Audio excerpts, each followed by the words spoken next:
किसी ने क्या खूब कहा है, जैसी जिसका सोच वैसे उसका कर्म, और जैसे जिसका कर्म वैसे उसका फल।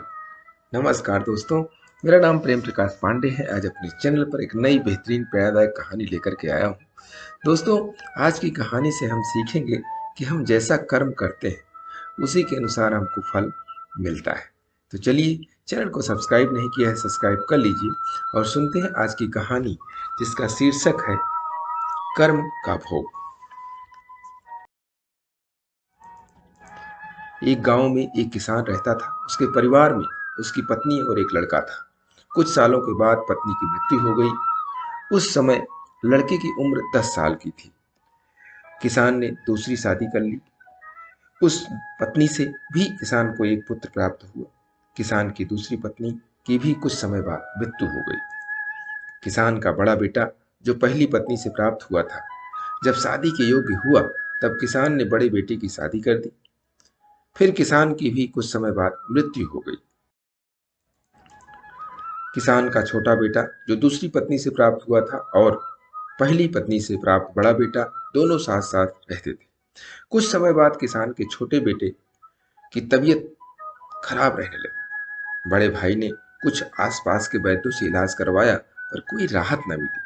छोटे भाई की दिन ब दिन तबीयत बिगड़ती जा रही थी और बहुत खर्च भी हो रहा था। एक दिन बड़े भाई ने अपनी पत्नी से सलाह की कि यदि ये छोटा भाई मर जाए तो हमें इसके इलाज के लिए पैसा खर्च न करना पड़ेगा और जायदाद में आधा हिस्सा भी नहीं देना पड़ेगा। तब उसकी पत्नी ने कहा कि क्यों न किसी वैद्य से बात करके इसे जहर दे दिया जाए। किसी को पता भी न चलेगा, किसी रिश्तेदारी में भी कोई शक न करेगा कि बीमार था, बीमारी से मृत्यु हो गई। बड़े भाई ने ऐसे ही किया। एक वैद्य से बात की कि आप अपनी फीस बताओ, ऐसा करना, मेरे छोटे बीमार भाई को दवा के बहाने जहर देना है। वैद्य ने बात मान ली और लड़के को जहर दे दिया और लड़के की मृत्यु हो गई।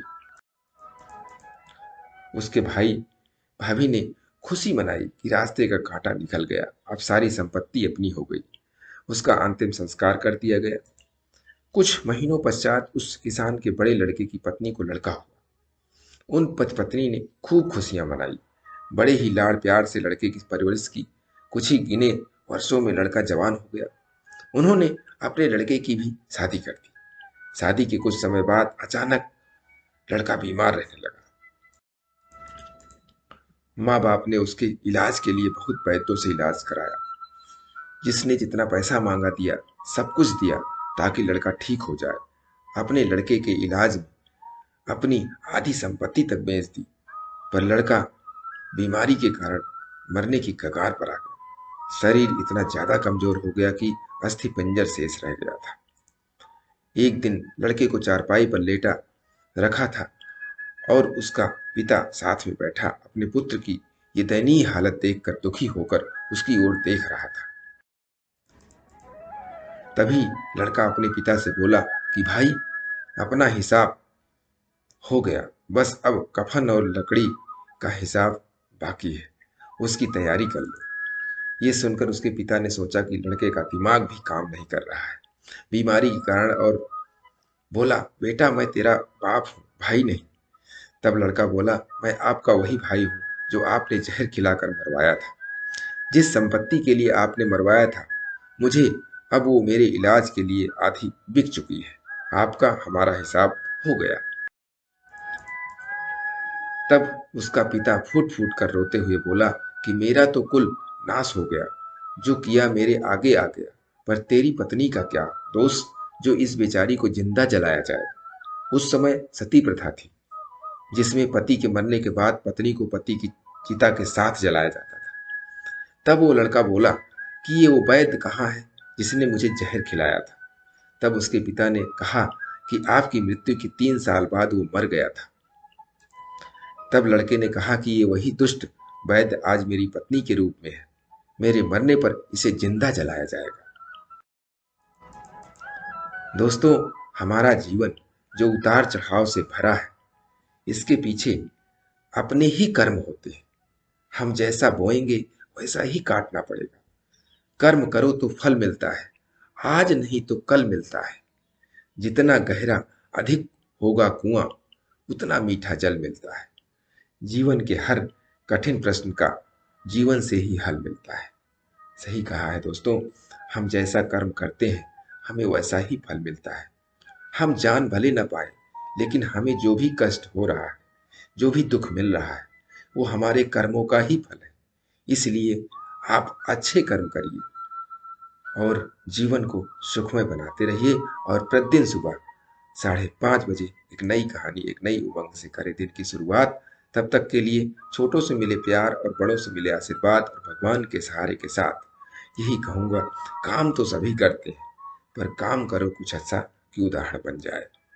ये छोटी सी स्टोरी आपको अच्छी लगी, लाइक कीजिए, शेयर कीजिए अपने मित्रों में भी, कमेंट्स जरूर करिए और चैनल को अभी तक सब्सक्राइब नहीं किया है सब्सक्राइब कर लीजिए।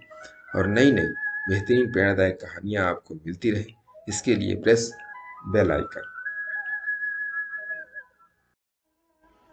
किसी ने क्या खूब कहा है, बुरे कर्म करके अच्छे भाग्य की कल्पना भी बेकार है। यदि हमारे कर्म अच्छे हैं तो हमारा भाग्य भी सुंदर होगा। नमस्कार दोस्तों, मेरा नाम प्रेम प्रकाश पांडे है। आज अपने चैनल पर एक नई बेहतरीन प्रेरणादायक कहानी लेकर के आया हूँ। दोस्तों, आज की कहानी में हम सुनेंगे कि कर्म करना कितना अनिवार्य होता है। तो चलिए, चैनल को सब्सक्राइब नहीं किया है सब्सक्राइब कर लीजिए और सुनते हैं आज की कहानी, जिसका शीर्षक है कर्म महत्वपूर्ण है।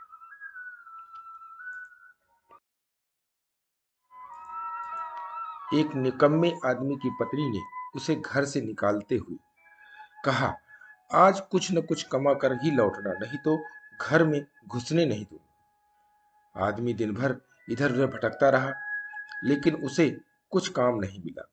निराश मन से वह जा रहा था कि उसकी नजर एक मरे हुए सांप पर पड़ी। उसने एक लाठी पर सांप को लटकाया और घर की ओर जाते हुए सोचने लगा, इसे देखकर पत्नी डर जाएगी और आगे से काम पर जाने के लिए नहीं कहेगी।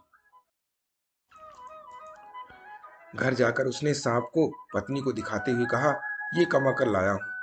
पत्नी ने लाठी को पकड़ा और सांप को घर की छत पर फेंक दिया।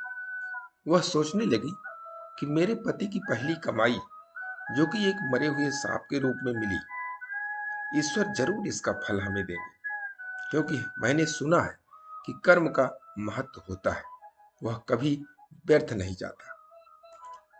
तभी एक बाज उधर से उड़ते हुए निकला, जिसने चोंच में एक कीमती हार दबा रखा था। बाज की नजर छत पर पड़े हुए सांप पर पड़ी। उसने हार को वहीं छोड़ा और सांप को लेकर उड़ गया। पत्नी ने हार को पति को दिखाते हुए सारी बात बताई। पति अब कर्म के महत्व को समझ चुका था। उसने हार को बेचकर अपना व्यवसाय शुरू किया। कल का एक गरीब इंसान आज एक का सफल व्यवसायी बनकर इज्जत की जिंदगी जी रहा है। किसी कवि ने लिखा है, चलने वाला मंजिल पाता, बैठा पीछे रहता है, ठहरा पानी सड़ने लगता, बहता निर्मल रहता है। पैर मिले हैं चलने को तो पांव पसारे मत बैठो, आगे आगे चलना है तो हिम्मत हारे मत बैठो। दोस्तों, इस छोटी सी कहानी से हमें सीखने को यही मिलता है कि आदमी को कर्महीन नहीं होना चाहिए। तुलसीदास जी ने भी लिखा है कि सकल पदार्थ यही जग माही, कर्महीन नर पावत नाही। यानी कि कर्म करना बहुत जरूरी है। कर्मंडे वाधिकारस्ते माँ फले सुकदाचन। बहुत सारे ऐसे सनातन धर्म में सिद्धांतों में लिखे गए हैं, महापुरुषों ने बोले हैं कि जब तक आप कर्म नहीं करोगे आपको फल प्राप्त नहीं होगा। जैसा कर्म करोगे आप, वैसा ही फल प्राप्त होगा। जितना कर्म करोगे उसी के अनुसार उतना ही फल मिलेगा। अच्छा करोगे अच्छा मिलेगा, ज्यादा कर्म करोगे ज्यादा फल मिलेगा। इसलिए कर्म को महत्व देते हुए जीवन में आगे बढ़ने के लिए आपको कर्म करते रहना पड़ेगा। और प्रतिदिन सुबह 5:30 बजे एक नई कहानी, एक नई उमंग से करें दिन की शुरुआत। तब तक के लिए छोटों से मिले प्यार और बड़ों से मिले आशीर्वाद और भगवान के सहारे के साथ यही कहूँगा, काम तो सभी करते हैं, पर काम करो कुछ ऐसा कि उदाहरण बन जाए। ये छोटी सी स्टोरी आपको अच्छी लगी, लाइक कीजिए, शेयर कीजिए अपने इष्ट मित्रों में भी, और कमेंट जरूर करिए। और चैनल को अभी तक सब्सक्राइब नहीं किया है, सब्सक्राइब कर लीजिए, और नई नई बेहतरीन प्रेरणादायक कहानियाँ आपको मिलती रहें, इसके लिए प्रेस बेल आइकन।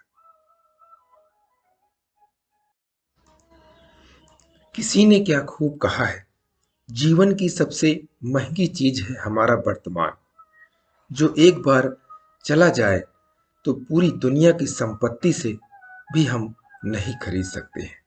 नमस्कार दोस्तों, मेरा नाम प्रेम प्रकाश पांडे है। आज अपने चैनल पर एक नई बेहतरीन प्रेरणादायक कहानी लेकर के आया हूँ। दोस्तों, आज की कहानी से हम जानेंगे कि जीवन क्या है और इसे हम कैसे धीरे धीरे खो रहे हैं, और हमें जब पता चलता है तो हमारे हाथ कुछ नहीं रहता है। तो चलिए, चैनल को सब्सक्राइब नहीं किया है, सब्सक्राइब कर लीजिए और सुनते हैं आज की कहानी, जिसका शीर्षक है जीवन की संपत्ति।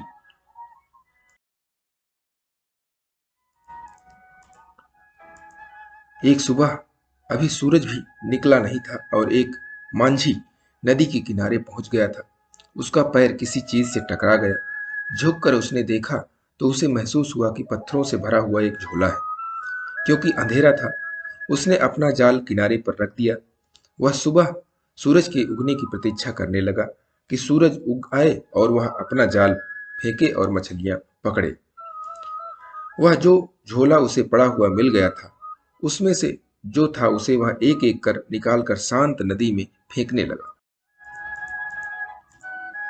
सुबह के सन्नाटे में उनके गिरने की छपाक की आवाज सुनता, फिर दूसरा फेंकता।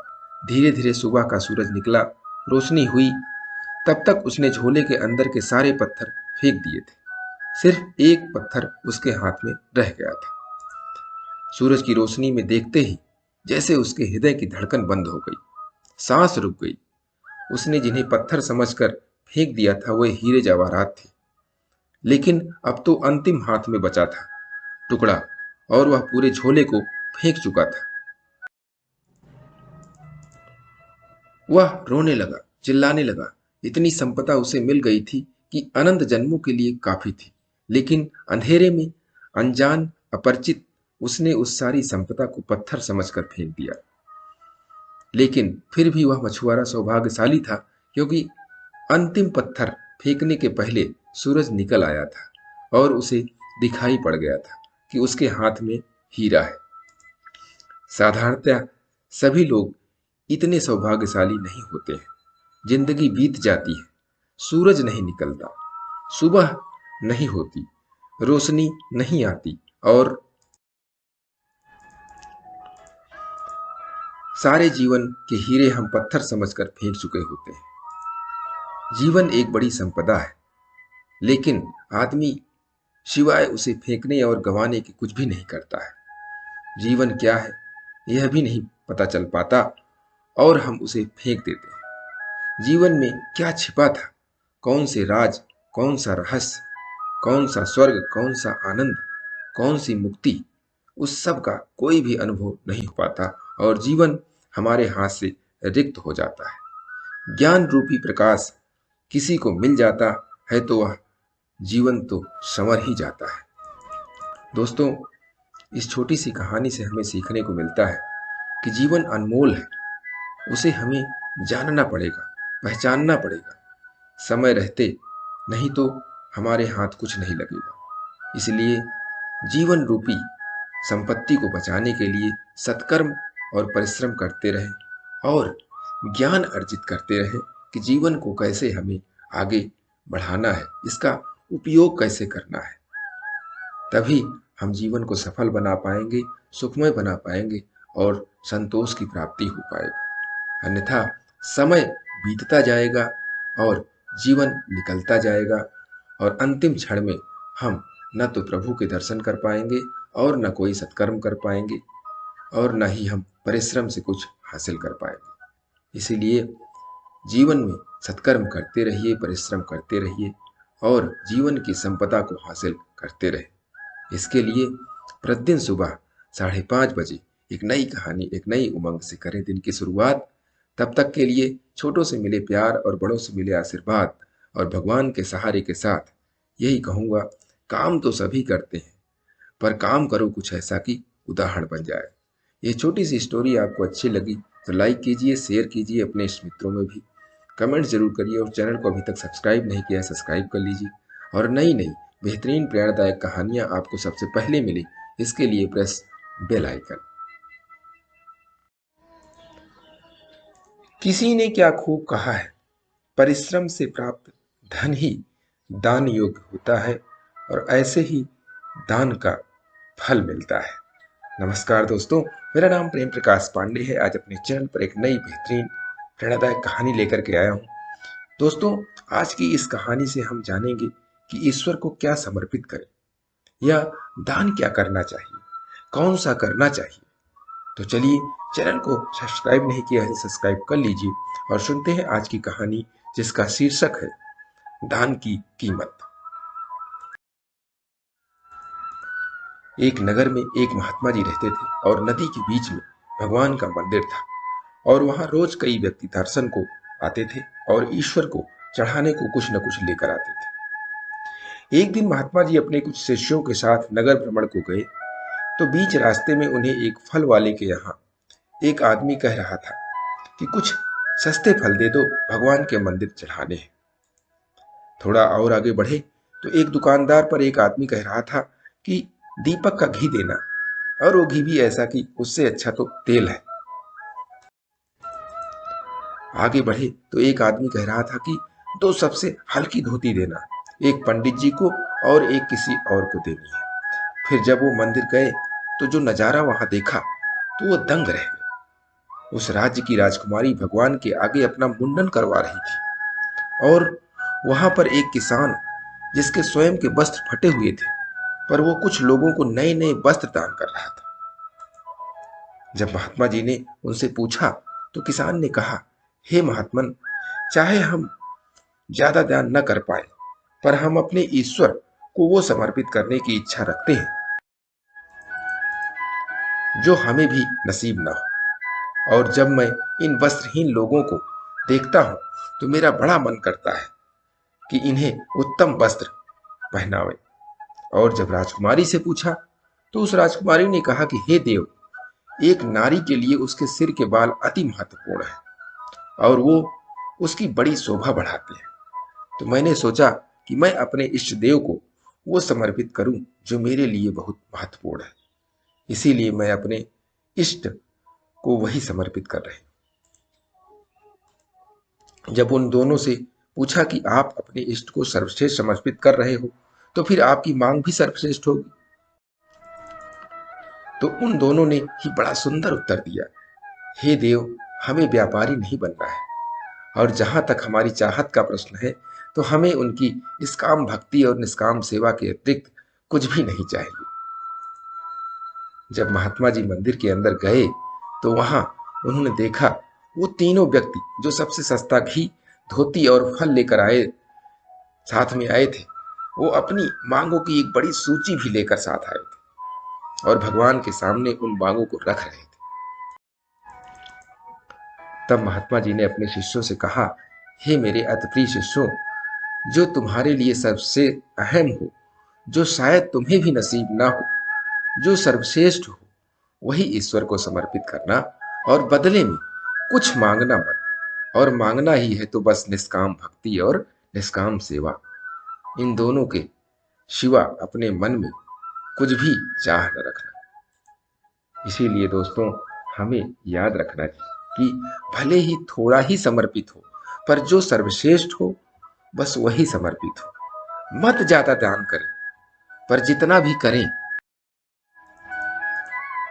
अपने आप को उपयोग करना है ऐसा मान कर करें और पाने वाला भी उसका उपयोग कर सके।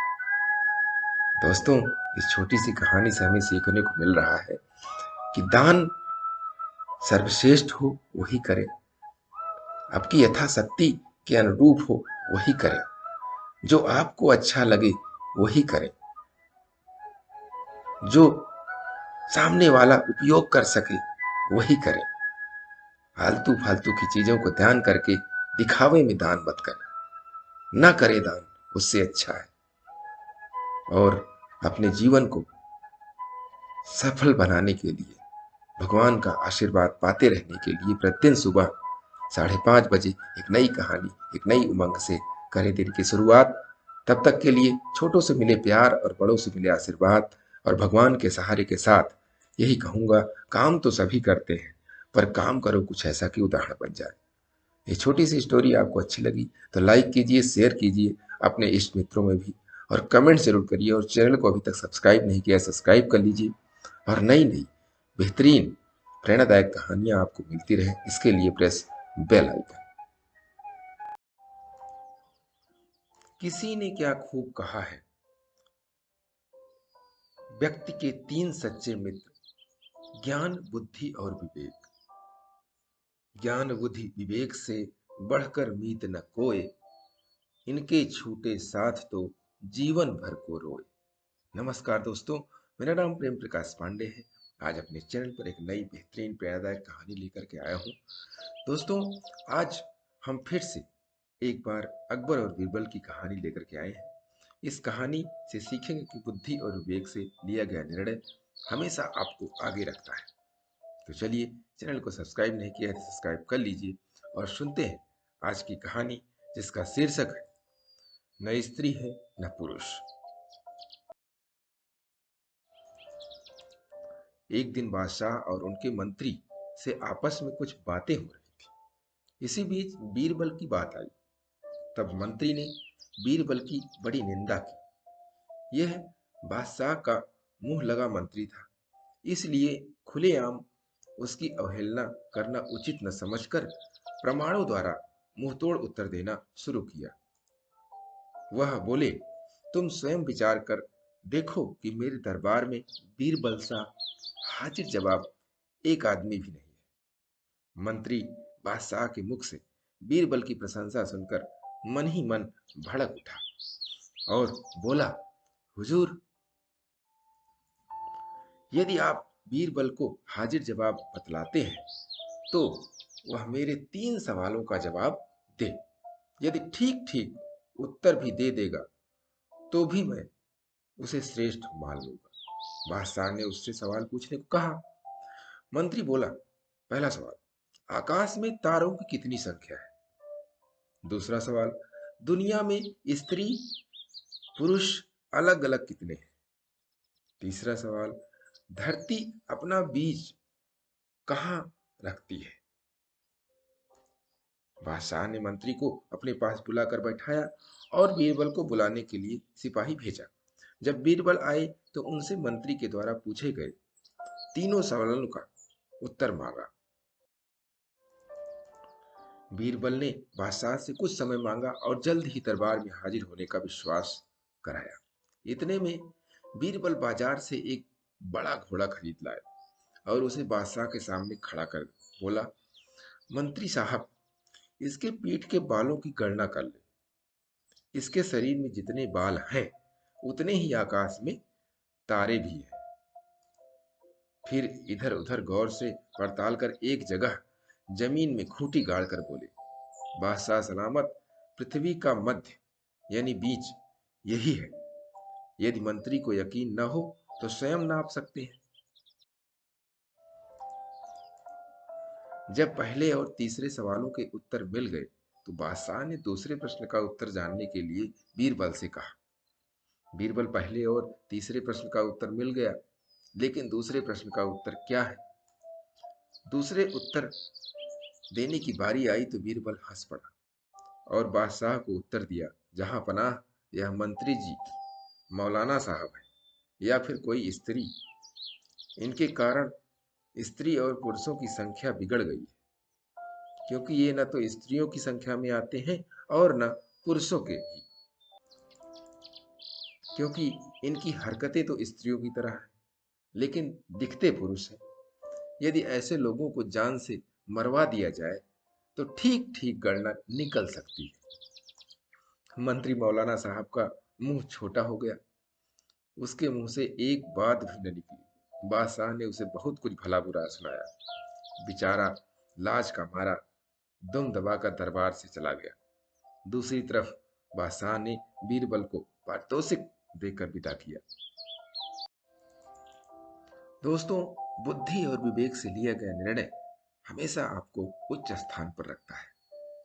इसलिए बीरबल की तरह अपने विवेक का इस्तेमाल करते रहें और समाज में एक उच्च स्थान प्राप्त करते रहें। अपने बुद्धि और विवेक को तीक्ष्ण बनाने के लिए, शार्प बनाने के लिए प्रतिदिन सुबह 5:30 बजे एक नई कहानी, एक नई उमंग से करें दिन की शुरुआत।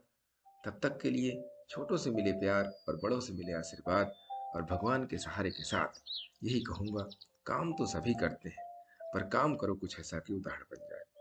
ये छोटी सी स्टोरी आपको अच्छी लगी, लाइक कीजिए, शेयर कीजिए, अपने मित्रों में भी कमेंट जरूर करिएगा और चैनल को अभी तक सब्सक्राइब नहीं किया सब्सक्राइब कर लीजिए। और नई नई बेहतरीन मोटिवेशनल स्टोरी प्रत्येक सुबह 5:30 बजे आपको मिलती रहे, इसके लिए प्रेस बेल आइकन। किसी ने क्या खूब कहा है, समय के साथ हालात बदल जाते हैं, इसलिए बदलाव में स्वयं को बदल लेना ही बुद्धिमानी है। नमस्कार दोस्तों, मेरा नाम प्रेम प्रकाश पांडे है। आज अपने चैनल पर एक नई बेहतरीन मोटिवेशनल स्टोरी लेकर के आया हूं। आज की कहानी से सीखेंगे कोई भी काम परिस्थिति या समय के अनुसार करने से क्या होता है। तो चलिए, चैनल को सब्सक्राइब नहीं किया है तो सब्सक्राइब कर लीजिए और सुनते हैं आज की कहानी, जिसका शीर्षक है परिस्थिति के अनुसार काम।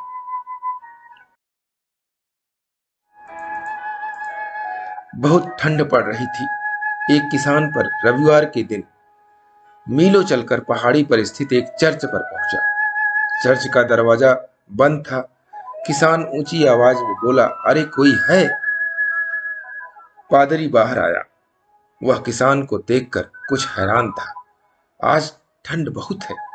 मुझे तो उम्मीद ही नहीं थी कि आज की प्रार्थना में कोई आएगा, इसलिए मैंने भी कोई तैयारी नहीं की। अब सिर्फ एक आदमी के लिए इतना सब कुछ करना ठीक रहेगा क्या?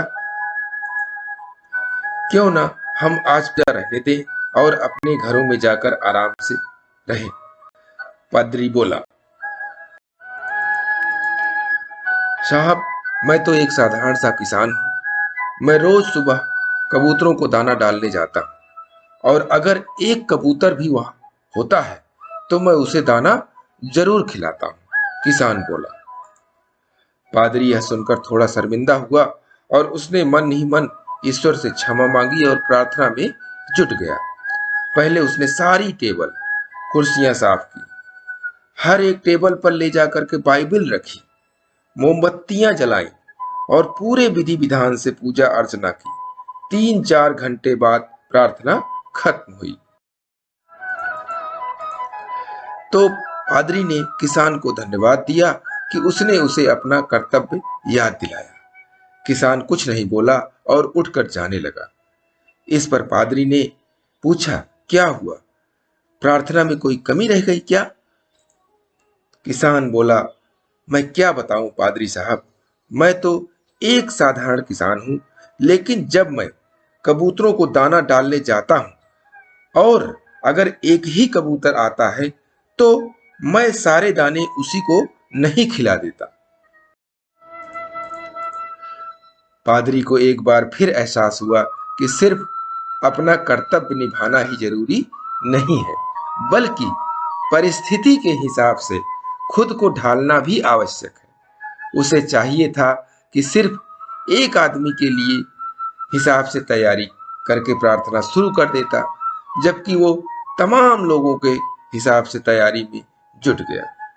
तो दोस्तों, इस छोटी सी कहानी से सीख मिलती है कि हमें परिस्थिति के अनुसार अपने काम को करना चाहिए, स्वयं को ढालना चाहिए। और इसके लिए प्रतिदिन सुबह 5:30 बजे एक नई कहानी, एक नई उमंग से करें दिन की शुरुआत। तब तक के लिए छोटों से मिले प्यार और बड़ों से मिले आशीर्वाद और भगवान के सहारे के साथ यही कहूंगा जो हमेशा कहता आ रहा हूं, काम तो सभी करते हैं, पर काम करो कुछ ऐसा कि उदाहरण बन जाए। ये छोटी सी स्टोरी आपको अच्छी लगी तो लाइक कर दीजिए, शेयर कीजिए अपने इष्ट मित्रों में भी और कमेंट्स कीजिए। और चैनल को अभी तक सब्सक्राइब नहीं किया है तो सब्सक्राइब कर लीजिए। और नई नई बेहतरीन मोटिवेशनल स्टोरी प्रत्येक सुबह 5:30 बजे आपको मिलती रहे, जिससे आप मोटिवेट होकर के पूरे दिन अच्छे से काम करें। इसके लिए प्रेस बेल आइकन।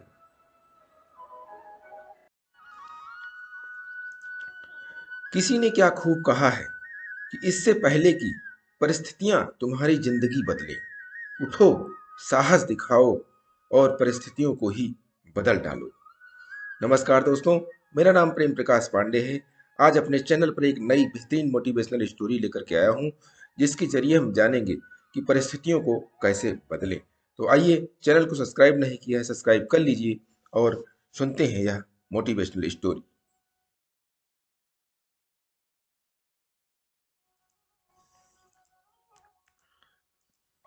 एक लड़की अपने जीवन की समस्याओं से दुखी थी। रोज एक न एक नई समस्या उसके सामने होती।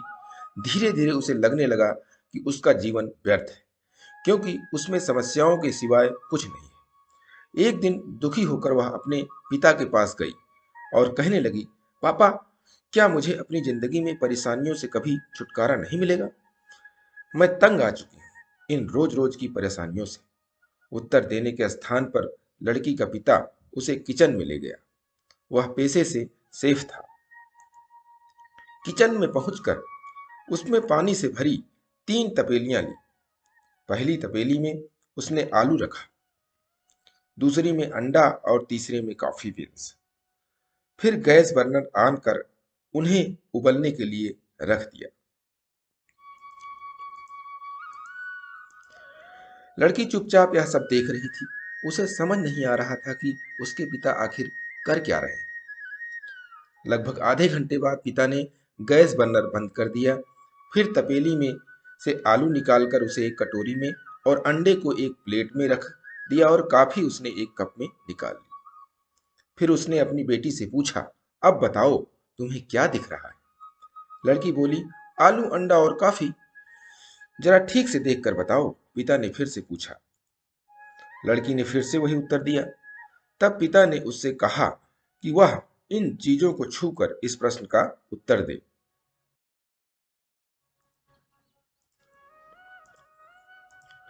लड़की ने सबसे पहले आलू को छुआ, वह सख्त था। फिर उसने अंडे को छुआ, वह कठोर हो चुका था। उसके बाद जब उसने गर्म गर्म कॉफी पी तो उसके स्वाद से उसका दिलो दिमाग तरोताजा हो गया। लेकिन उसे सबका मतलब अब भी समझ नहीं आ रहा था। वह पूछ बैठी, पापा, इसका अर्थ क्या है? पिता ने बताना शुरू किया, तुमने ध्यान दिया होगा कि पहले आलू सख्त था, लेकिन उबलने के बाद वह नरम हो गया। वही नरम और कमजोर अंडा सख्त हो गया। उसके अंदर के जो येलोपन था, पीलापन था, वो बदल गया, सख्त हो गया। उधर कॉफी बीन्स पानी के साथ इस तरह घुल गई कि उसने एक नई स्वाद भरी चीज बना दी। तीनों एक ही परिस्थितियों से गुजरे, लेकिन सबका व्यवहार अलग अलग था और परिणाम भी। अब तुम बताओ कि क्या हो तुम, आलू, अंडा या कॉफी? लड़की को पिता की बात समझ आ गई। उसे समझ आ गया कि जीवन में परेशानी और समस्याएं तो आएंगी ही, इन्हें आने से रोका नहीं जा सकता। इनका हम पर क्या प्रभाव पड़ेगा, ये इस बात पर निर्भर करता है कि हम ऐसी परिस्थितियों का सामना कैसे करते हैं। हम आलू की तरह नरम पड़ जाते हैं, अंडे की तरह सख्त हो जाते हैं, या फिर कॉफी बीन्स की तरह विषम परिस्थितियों का सामना कर उनमें ढल कर उन्हें ही बदल देते हैं।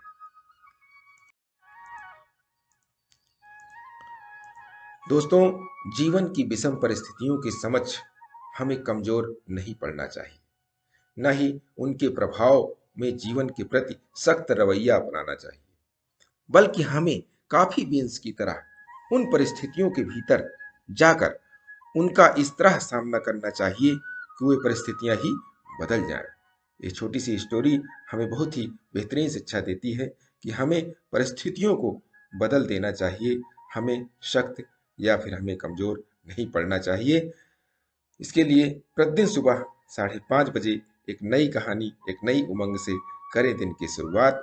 और तब तक के लिए छोटों से मिले प्यार और बड़ों से मिले आशीर्वाद और भगवान के सहारे के साथ यही कहूँगा कि काम तो सभी करते हैं, पर काम करो कुछ ऐसा कि उदाहरण बन जाए। स्टोरी अच्छी लगी तो लाइक कीजिए, शेयर कीजिए अपने इष्ट मित्रों में भी, और कमेंट्स कीजिए। और चैनल को अभी तक सब्सक्राइब नहीं किया, सब्सक्राइब कर लीजिए। और नई नई बेहतरीन मोटिवेशनल स्टोरी पाने के लिए प्रेस बेल आइकन।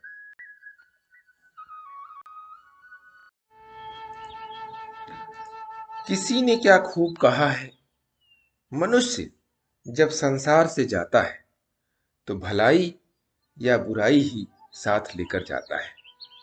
नमस्कार दोस्तों, मेरा नाम प्रेम प्रकाश पांडे है। दोस्तों, आज की इस भागम भाग के युग में कुछ लोग ही हैं जो इस सिद्धांत पर काम करते हैं, नेकी कर दरिया में डाल, और उन्हीं को अप्रत्याशित लाभ भी होता है। इसी पर आधारित आज की कहानी है, जिसका शीर्षक है परोपकार की ईंट। तो चलिए, चैनल को सब्सक्राइब नहीं किया है, सब्सक्राइब कर लीजिए और सुनते हैं यह बेहतरीन स्टोरी।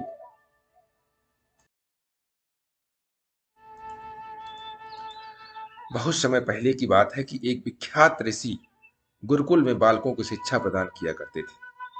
उनके गुरुकुल में बड़े बड़े राजा महाराजाओं के पुत्रों से लेकर साधारण परिवार के लड़के भी पढ़ा करते थे। वर्षों से शिक्षा प्राप्त कर रहे शिष्यों की शिक्षा आज पूर्ण हो रही थी और सभी बड़े उत्साह के साथ अपने अपने घरों को लौटने की तैयारी कर रहे थे कि तभी ऋषवर की तेज आवाज सभी के कानों में पड़ी। आप सभी मैदान में एकत्रित हो जाएं। आदेश सुनते ही शिष्यों ने ऐसा ही किया।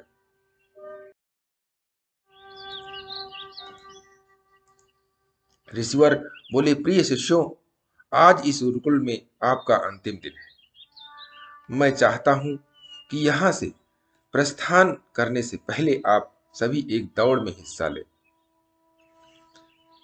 यह एक बाधा दौड़ होगी और इसमें आपको कहीं कूदना तो कहीं पानी में दौड़ना होगा। इसके आखिरी हिस्से में आपको एक अंधेरी सुरंग से भी गुजरना पड़ेगा। तो क्या आप सब तैयार हैं? हाँ, हम तैयार हैं, शिष्य एक स्वर में बोले। दौड़ शुरू हुई। सभी तेजी से भागने लगे।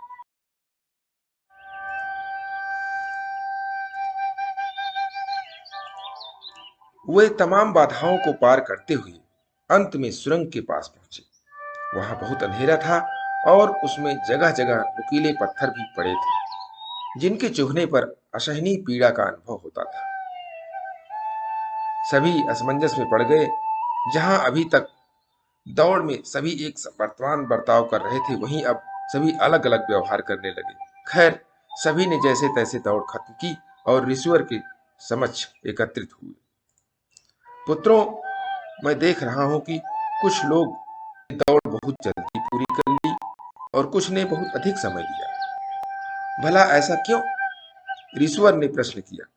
यह सुनकर एक शिष्य बोला, गुरुजी, हम सभी लगभग साथ साथ ही दौड़ रहे थे, पर सुरंग में पहुंचते ही स्थिति बदल गई। कोई दूसरे को धक्का देकर आगे निकलने में लगा हुआ था, तो कोई संभल संभल कर आगे बढ़ रहा था, और कुछ तो ऐसे भी थे जो पैरों में चुभ रहे पत्थरों को उठा उठाकर अपनी जेब में रख ले रहे थे, ताकि बाद में आने वाले लोगों को पीड़ा न सहनी पड़े। इसीलिए सबने अलग अलग समय में दौड़ पूरी की। ठीक है, जिन लोगों ने पत्थर उठाए हैं वे आगे आए और मुझे वो पत्थर दिखाएं। ईश्वर ने आदेश दिया। आदेश सुनते ही कुछ शिष्य सामने आए और पत्थर निकालने लगे। पर ये क्या? जिन्हें वे पत्थर समझ रहे थे, दरअसल वे बहुमूल्य हीरे थे। सभी आश्चर्य में पड़ गए और ईश्वर की तरफ देखने लगे।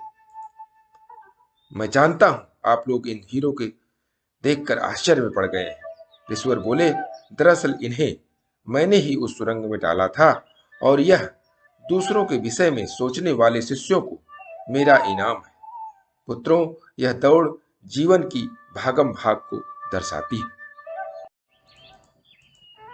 जहां हर कोई कुछ न कुछ पाने के लिए भाग रहा है, पर अंत में वही सबसे समृद्ध होता है जो इस भागम भाग में भी दूसरों के बारे में सोचने और उनका भला करने से नहीं चूकता है। अतः यहां से जाते जाते इस बात को गांठ बांध लीजिए कि आप अपने जीवन में सफलता की जो इमारत खड़ी करें, उसमें परोपकार की ईंटें लगाना कभी न भूलें।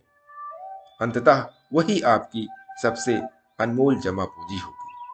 दोस्तों, ये छोटी सी स्टोरी कहानी से बहुत ही बड़ी सीख मिलती है कि सफलता तो सभी प्राप्त करते हैं, लेकिन लोगों का साथ लेकर, लोगों का प्यार लेकर के, लोगों को आगे बढ़ाते हुए, सबको साथ लेकर चलने वाला ही असल में सफल होता है।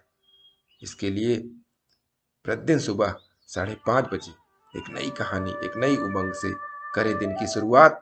तब तक के लिए छोटों से मिले प्यार और बड़ों से मिले आशीर्वाद और भगवान के सहारे के साथ यही कहूँगा कि काम तो सभी करते हैं, पर काम करो कुछ ऐसा कि उदाहरण बन जाए। ये स्टोरी आपको अच्छा लगी तो लाइक कीजिए, शेयर कीजिए अपने इष्ट मित्रों में भी, और कमेंट्स कीजिए। और चैनल को अभी तक सब्सक्राइब नहीं किया, सब्सक्राइब कर लीजिए। और नई नई बेहतरीन मोटिवेशनल स्टोरी सबसे पहले आपको मिलती रहे, इसके लिए प्रेस बेल आइकन।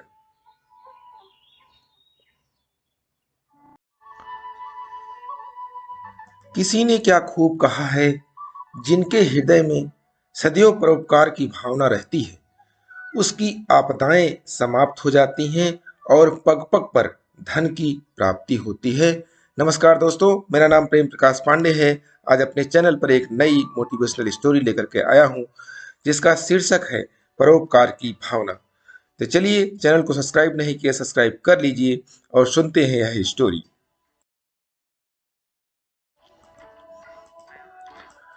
एक समय की बात है, एक गांव में एक बहुत बड़ा सेठ रहता था। उसके पास बहुत सा धन था। वह अपने धन का सही उपयोग समय समय पर अनेक धार्मिक कार्य करके किया करता था। गांव वालों की मदद करना, गांव में बगीचे बनवाना, बच्चों के लिए स्कूल बनवाना, कुएं तालाब खुदवाना इत्यादि अनेक कार्य वह किया करता था। उसने एक सुंदर सा मंदिर भी बनवा रखा था। उस मंदिर की देखभाल एक पुजारी बहुत भक्ति भाव से किया करता था। समय के साथ पुजारी बूढ़ा हो चला था। उसे अब मंदिर की देखभाल ठीक तरह से नहीं हो पा रही थी।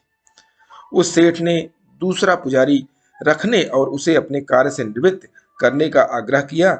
सेठ ने आसपास के सभी गांवों में घोषणा करवा दी कि एक नए पुजारी का चयन किया जाएगा। उस सेठ ने उदारता के बारे में सभी जानते थे, इसीलिए हर कोई उस मंदिर का पुजारी बनना चाहता था। सेठ ने घोषणा करवा दी कि जो कोई पुजारी बनना चाहता है वह पहले मंदिर के दर्शन करे और फिर उससे मिलने उसकी कोठी पर आ जाए। सेठ की कोठी मंदिर के सामने ही थी। वह अपनी छत से मंदिर आने जाने वालों पर नजर रखता था। मंदिर जाने के रास्ते में एक पत्थर गड़ा हुआ था। अधिकतर दर्शन करने वालों को उस पत्थर से ठोकर लगती थी। बड़े बड़े विद्वान पंडित मंदिर दर्शन करने जाते और फिर सेठ से मिलने के लिए कोठी पर जाते, लेकिन सेठ जी किसी से नहीं मिलता और अपने नौकरों से उसे कहलवा देता कि पंडित के रूप में उनका चयन नहीं हो सकता है। धीरे धीरे सभी लोगों में यह बात फैलने लगी कि सेठ तो किसी को पंडित के रूप में पसंद करता ही नहीं है। एक दिन एक साधारण सा दिखने वाला व्यक्ति उस मंदिर में दर्शन करने आया। उस व्यक्ति की नजर उस पत्थर पर पड़ी। हालांकि उसे पत्थर से ठोकर नहीं लगी थी, लेकिन वह खड़ा होकर कुछ सोचने लगा। उसने आसपास देखा। पास ही कुछ मजदूर खुदाई का काम कर रहे थे। वह व्यक्ति उन मजदूरों से फावड़ा लेकर आया, उस पत्थर को खोद कर निकाला और ऐसी जगह फेंक दिया जिससे किसी को ठोकर न लगे। और पत्थर को खोदने से भर रास्ते में जो गड्ढा बना था, उसे भी उसने मिट्टी डालकर समतल कर दिया। अब उसमें फावड़ा मजदूरों को लौटाकर मंदिर दर्शन के लिए गया। सेठ अपनी घर की छत से यह सब देख रहा था। उसने अपने नौकरों को उस व्यक्ति को बुलाने के लिए भेजा। जब वह व्यक्ति मंदिर दर्शन के लिए वापस लौट रहा था, तभी नौकरों ने उसे रोक लिया और सेठ के पास ले गए। सेठ ने उसे पूछा, क्या तुम मंदिर के पुजारी बनोगे? उस व्यक्ति ने हाथ जोड़कर कहा, क्या बात कर रहे हैं सेठ जी, मैं तो बहुत ही साधारण व्यक्ति हूँ और कम पढ़ा लिखा हूँ। मुझे मंत्रोच्चार, पूजा पाठ, भगवान की सेवा आदि की कोई जानकारी नहीं है। आपने बड़े बड़े प्रकांड पंडितों को अपने मंदिर के लायक नहीं समझा तो मुझ गरीब से क्यों मजाक कर रहे हैं? सेठ हंसने लगा और उसने पूछा, अच्छा यह बताओ, उस पत्थर से तुम्हें ठोकर नहीं लगी थी, फिर भी तुमने उसे क्यों हटाया? और न सिर्फ इतना बल्कि पूरे रास्ते को फिर से समतल कर दिया। वह व्यक्ति बोला, उस पत्थर से हर आने जाने वाले को चोट लग रही थी, उन्हें दर्द हो रहा था, इसीलिए मैंने उसे हटा दिया। सेठ बोला, यही देखने के लिए तो मैंने मंदिर के रास्ते में वह पत्थर लगवाया था। इतने दिनों से हजारों लोग और न जाने कितने प्रकांड पंडित मंदिर दर्शन के लिए आए, उनमें से लगभग सभी को इस पत्थर से ठोकर लगी, लेकिन किसी ने भी उसे निकालने के बारे में नहीं सोचा। तुम्हें ठोकर नहीं लगी, फिर भी तुमने उसे निकालकर रास्ता ठीक किया। यही बात तुम्हें मंदिर के पुजारी के लायक बनाती है। जहां तक पंडित की ज्ञान की बात है तो तुम्हें पुराने पुजारी धीरे धीरे सब सिखा देंगे, लेकिन परोपकार की यह भावना उन प्रकांड पंडितों को किसी भी विद्यालय में भेजकर मैं नहीं सिखा पाऊंगा। दोस्तों, इस कहानी से हमें यह शिक्षा मिलती है कि हम कहीं भी हों, कुछ भी कर रहे हों, लेकिन मन में दया का भाव, परोपकार का भाव, दूसरों के लिए अच्छा करने की इच्छा जरूर होनी चाहिए। अच्छे स्कूल, कॉलेज आपको उचित से उचित विद्या तो दे सकते हैं, लेकिन आपको एक अच्छा इंसान अपने आप ही बनना होता है। यह गुण आपके अंदर होना चाहिए। यह गुण हमें समाज में एक अलग पहचान और ऊंचाई प्रदान करता है। यह गुण लाने के लिए प्रतिदिन सुबह 5:30 बजे एक नई कहानी, एक नई उमंग से करें दिन की शुरुआत। तब तक के लिए छोटों से मिले प्यार और बड़ों से मिले आशीर्वाद और भगवान के सहारे के साथ यही कहूंगा कि काम तो सभी करते हैं, पर काम करो कुछ ऐसा कि उदाहरण बन जाए। ये स्टोरी अच्छी लगी तो लाइक कीजिए, शेयर कीजिए, कमेंट्स कीजिए और चैनल को अभी तक सब्सक्राइब नहीं किया सब्सक्राइब कर लीजिए और नई नई मोटिवेशनल स्टोरी पाने के लिए प्रेस बेल आइकन। किसी ने क्या खूब कहा है, खुद को परिपूर्ण बताकर सीखना छोड़ना मूर्खता है, लेकिन खुद को अज्ञानी मानकर सीखते रहना बुद्धिमानी है। नमस्कार दोस्तों, मेरा नाम प्रेम प्रकाश पांडे है। आज अपने चैनल पर एक नई बेहतरीन मोटिवेशनल स्टोरी लेकर के आया हूं। आज की स्टोरी के जरिए हम जानेंगे कि जीवन पर्यंत सीखना चाहिए, जिसका लाभ आपको मरने के बाद भी मिलता रहता है। तो चलिए, चैनल को सब्सक्राइब नहीं किया है सब्सक्राइब कर लीजिए और सुनते हैं यह बेहतरीन स्टोरी। एक सेठ बस से उतरे, उनके पास कुछ सामान था। आसपास नजर दौड़ाई तो उन्हें एक मजदूर दिखाई दिया। सेठ ने आवाज देकर उसे बुलाकर कहा, अमुक स्थान तक इस सामान को ले जाने के लिए कितने पैसे लोगे? आपकी मर्जी, जो देना हो दे दे, लेकिन मेरी शर्त है कि जब मैं सामान लेकर चलूं तो रास्ते में या तो मेरी सुनना या आप सुनाना। सेठ ने डांट कर उसे भगा दिया और किसी अन्य मजदूर को देखने लगे। लेकिन आज वैसा ही हुआ जैसे राम वन गमन के समय गंगा के किनारे केवल केवट की ही नाव थी। मजदूरी में सेठ ने उसी मजदूर को बुलाया। मजदूर दौड़कर आया और बोला, मेरी शर्त आपको मंजूर है? सेठ ने स्वार्थ के कारण कहा, हाँ कर दिया। सेठ का मकान लगभग 500 मीटर की दूरी पर था। मजदूर सामान उठाकर सेठ के साथ चल दिया और बोला, सेठ जी आप कुछ सुनाओगे या मैं सुनाऊं? सेठ ने कह दिया कि तू ही सुना। मजदूर ने खुश होकर कहा, जो कुछ मैं बोलूं उसे ध्यान से सुनना। यह कहते हुए मजदूर पूरे रास्ते बोलता गया और दोनों मकान तक पहुंच गए। मजदूर ने बरामदे में सामान रख दिया। सेठ ने जो पैसे दिए ले लिए और सेठ से बोला, सेठ जी मेरी बात आपने ध्यान से सुनी या नहीं? सेठ ने कहा, मैंने तेरी बात नहीं सुनी, मुझे तो अपना काम निकालना था। मजदूर बोला, सेठ जी आपने जीवन की बहुत बड़ी गलती कर दी। कल ठीक 7 बजे आपकी मौत होने वाली है। सेठ को गुस्सा आया और बोले, तेरी बकवास बहुत सुन ली, जा रहा है या तेरी पिटाई करूं? मजदूर बोला, मारो या छोड़ दो, कल शाम को आपकी मौत होनी है। अब भी मेरी बात ध्यान से सुन लो।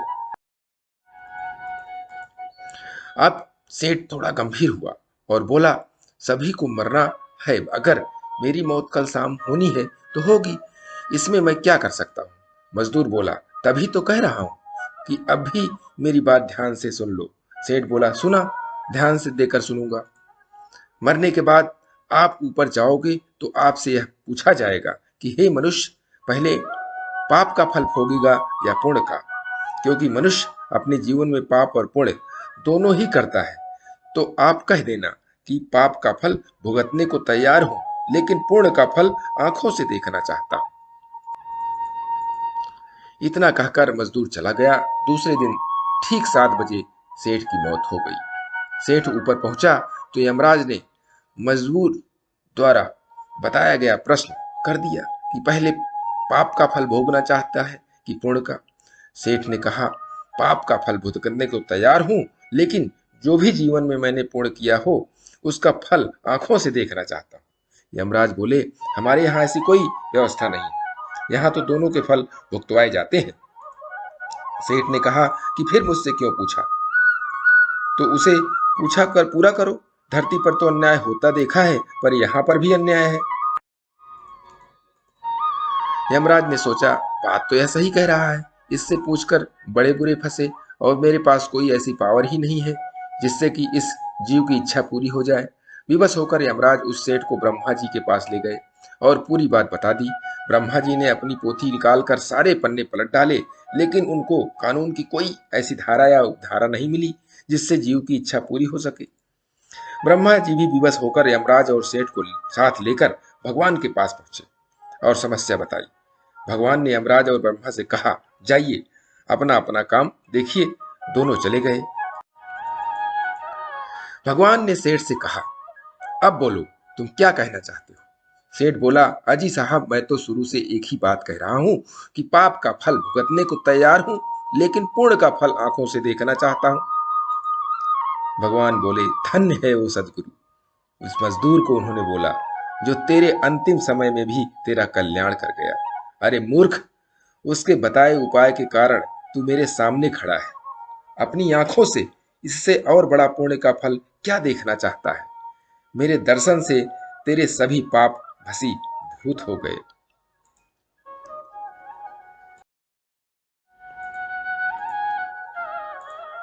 इसीलिए बचपन से दोस्तों हमको सिखाया जाता है कि गुरुजनों की बात ध्यान से सुननी चाहिए, अच्छी बातें ध्यान से समझनी चाहिए।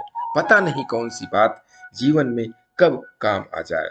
कहते हैं ना कि जीवन भर आदमी को सीखना चाहिए, सीखते रहना चाहिए, अच्छी बातों को ग्रहण करते रहना चाहिए, छोड़ना चाहिए नहीं चाहिए, क्योंकि सदगुरु हो या माता पिता हो, सभी की अच्छी बातें सुनने और ग्रहण करते रहना चाहिए। इसके लिए प्रतिदिन सुबह 5:30 बजे एक नई कहानी, एक नई उमंग से करें दिन की शुरुआत। तब तक के लिए छोटों से मिले प्यार और बड़ों से मिले आशीर्वाद और भगवान के सहारे के साथ यही कहूंगा कि काम तो सभी करते हैं, पर काम करो कुछ ऐसा कि उदाहरण बन जाए। ये छोटी सी स्टोरी आपको अच्छी लगी तो लाइक कर दीजिए, शेयर कीजिए अपने इस मित्रों में भी, और कमेंट जरूर करिए, और चैनल को अभी तक सब्सक्राइब नहीं किया है सब्सक्राइब कर लीजिए, और नई नई बेहतरीन मोटिवेशनल स्टोरी पाने के लिए प्रेस बेल आइकन।